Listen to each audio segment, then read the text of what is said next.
Happy Saturday morning rant. As you can see, I'm not sitting in the whip because I got on an airplane at 6 a.m. this morning and didn't realize, like, when I was in the whip driving to the airport, it was too fucking dark to tape this shit. So I'm taping it now. I'm not letting you down. Still gonna get a Saturday morning rant. First rant of 2024.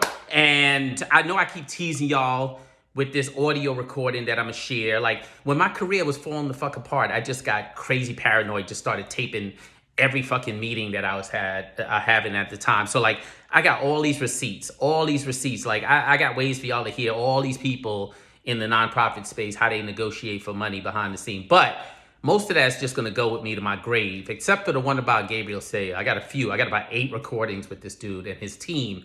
And this one in particular, I want you to hear what it's like when a black man is doing his thing to raise money and doing good work and investing in people to do good work. And then a white dude comes along and he's like, yeah, fuck that. I can't believe this nigga's raising more money than me. And then he sicks his black staff on me. I want you to hear it. I want y'all to judge for yourself. I'm not even gonna set it up more than that. I'm gonna let y'all listen to it and judge for yourself. But it's the beginning of 2024, and I just couldn't imagine starting this year so negative. Because y'all know me. I try not to be negative. And so here we are, beginning of 2024. And what I realize is, funders go offline in the middle of December.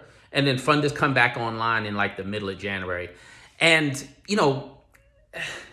the challenge is obvious, right? Like, people need money when they need money. Organizations need money when they need money. But that's just how this shit is all set up. I've never been one to think of funders as like, I work for them. In some ways, I think of it like they work for us. Like, that's been my experience. Like, when I first met this field, it was only 1, 2, or 3 funders. And then you ended up with like 30, 40, 50 different foundations. How did that happen? That happened because people like me and other people were just like, yo, let's do good work. And then people who are going to give to philanthropy are going to see that good work and they're going to want to be part of it. Not always for the right reasons. They love it and they go on television. They love it and they go on the radio. They love people getting social media attention, hanging out with celebrities. Like, all of that sometimes is what it takes to get funders to pay attention. But in the end, I never think of it as working for the funder. They work for us. They have to give away money. And we have to give them a great product. We have to give them something to want to invest in. So that's the way I've always thought about it. Do good work, hire smart people, let them do good work, get out of their way, and then convince funders that you're doing good work. But not the game people play with funders these days. Like, I got a lot of clients starting to ask me, like, how do we shake this money loose from funders? First of all, I don't work with clients that are not doing good work. All my clients are doing amazing work. That doesn't mean they get it right all the time, but that means when they get it wrong, they show up in the world with the values and the morals and the behaviors that they say they want to see in a criminal justice system that's working. And so that's how I know my clients are going to be successful with raising money. Last year in total, we raised over $17 million for our clients. I feel really good about that. That's not Glenn. That's my team. The team is amazing. I love the team at Gem Trainers. They do amazing work. And that's the kind of outcomes they produce. We don't only do fundraising. Visit the new website so that y'all get a sense of what we do and get a sense of what we don't do. That's the other thing. If you look at the website, it's clear what we do, what we don't do. So that's the first piece of free sort of coaching for this year for y'all is, if you run a nonprofit and you acting like you're doing everything just to bring that money in, you're wasting your time. Because if I walk into Macy's and they selling refrigerators, toasters, washing machines, and motorcycles and sweaters, then I don't know what the fuck they're selling, and I just turn around and walk the fuck out. Same thing with your nonprofit. If your shit is not disciplined, this is what we do, this is what we don't do, good luck. And trust me, I'm giving you the shit that most people don't want you to have. The only thing I could give you more than this is who the fuck the funders are and their email addresses and what they have for breakfast, which in some cases I end up knowing because I'm dealing with these dudes all day long. I'm dealing with these women all day long. But you got to hire us for that. But I am giving you free game, so pay attention, get your pen, take notes.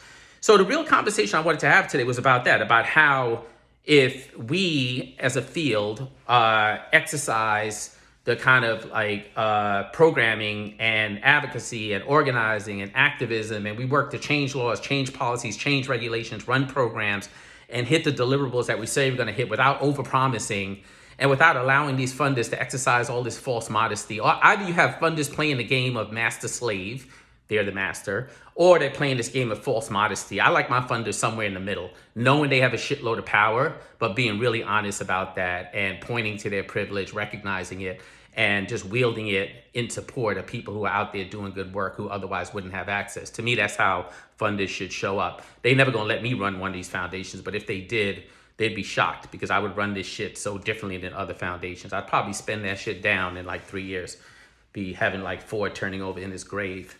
So what's the other thing I wanted to share? Okay, it's the beginning of the year. Here's the main thing I wanted to share besides all this ranting about these foundations. It's about how we treat each other.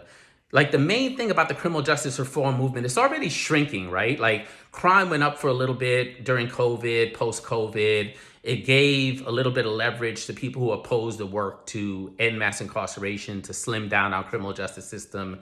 And so once they got a little bit of leverage, once they got a grip, they just kept going. And so it means that now we're moving in the wrong direction. You literally have foundations that were considered as moving in the right direction now doing a bunch of research that says shit don't work. And if you've been around long enough like me, you remember the last time a bunch of researchers were saying shit doesn't work. That's how we ended up putting so many people in cages. So we're like on the cusp of that happening again, mass incarceration 2.0. And you can't, when you hear about the criminal justice system, it can seem really daunting in terms of what you think you can do about it. Even if you're running some multi-million-dollar organization, even if you have 20, 30 people on staff, that's still like not much against this juggernaut of a system that's like crushing human beings for decades. But the thing you can do is to show up in the world the way you want the world to show up. And so what I'm seeing is like this rage quitting and rage firing in the nonprofit space, particularly in the criminal justice reform space. How do you expect to teach a criminal justice system how to behave, how to be equitable, how to be just, how to be fair, how to be equal, if you can't even exercise that in your little rinky-dink ass nonprofit? Like, I get it. People have conflict. Leaders live in conflict. That's what I learned a long time ago. So conflict is normal. It's okay to be in conflict. The question is, what do you do with it? And how do you show up as a leader? So like, if you got somebody on your team and shit is not working out, how about everybody just take a fucking deep breath, hold the lawyers at bay for a minute, and just have a conversation with someone about their hurt, about their pain, about their trauma, about their suffering, about their bad decisions, about their mistake, and then create a road for people to get out of that. Try to make them whole. If there's any lesson I learned a long time ago is that if it costs you an extra $5,000, $10,000 to make a person whole, then fuck it. Maybe that's what it's worth. Like, showing up like the criminal justice system as you run your little nonprofit, all you're doing is showing the world your hypocrisy. The emperor has no fucking clothes on. People see it. And we all play this game and keep quiet about it like we don't, but we see it.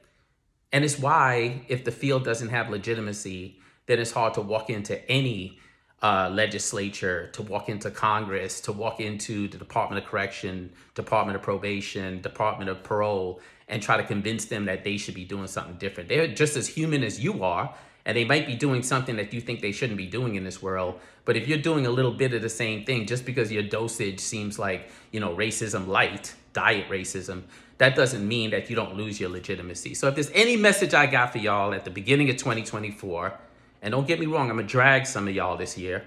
But if it's any message I got for y'all right now as we start the year, and as I try to start it on a positive note, like just show up the way you want the world to show up. Put your pride aside, put your ego aside.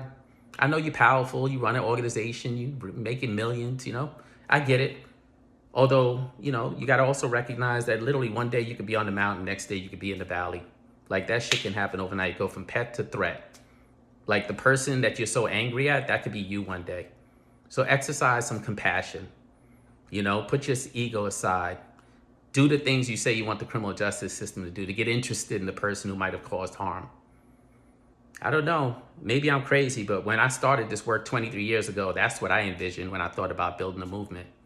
I hope that's what y'all envision, because some of the shoulders that you're standing on, that's what they were hoping for. I just learned a few minutes ago that Joseph Jazz Hayden died in his sleep last night. Rest in power, bro.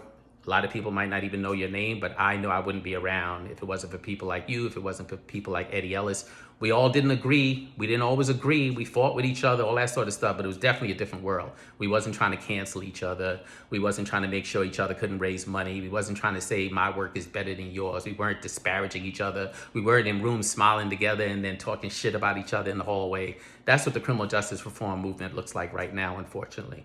And I think we got to pull it together. And that's not everybody. I get it. It's not everybody. I know some of y'all going to be like, oh, he keeps talking like it's everybody. I'm not fucking talking like it's everybody. I never use absolutes. It's not everybody. but it's way too many of y'all. Don't let nobody steal your rainbow. Today, Saturday, this weekend, 2024, I'm not gonna let nobody steal mine. I'm so glad at the response to me moving this from just posting videos to putting it up on the podcast. Check out hashtag Saturday Morning Rants on Apple Podcasts and Spotify Podcasts and a bunch of other podcasts. We're going to continue to add to this. Sorry I didn't do it in my car today. Got my ass up early, got on an airplane, flew down south. Was like, oh shit, it's too fucking dark to record this. But I didn't let you down. I'm here for you. That's what I'm here for. Happy 2024. Peace.